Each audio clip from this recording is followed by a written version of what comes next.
దేవునికి స్తోత్రం. నేటి దినాన అరుణోదయపు వాగ్దానము. ప్రియమైన దేవుని ప్రజలారా, కీర్తన గ్రంథము 94వ అధ్యాయము 14వ వచనం.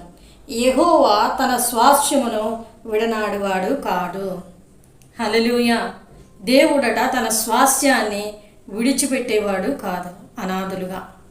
ఎందుకంటే స్వాస్థ్యము అనగా ఆయన, నీవు నేను, మనమందరివి కూడా ఆయన ప్రజలము.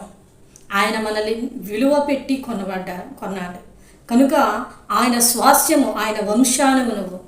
ఆ వంశాన్ని ఆయన ఎప్పుడు కూడా ఆయన వదిలిపెట్టుకోడు, నిన్ను విడిచిపెట్టడు. నీకు ఎన్ని ఇబ్బందులు ఎదురైనా దేవుడు నిన్ను విడిచిపెట్టి వదిలిపెట్టి వెళ్ళేవాడు కాదు.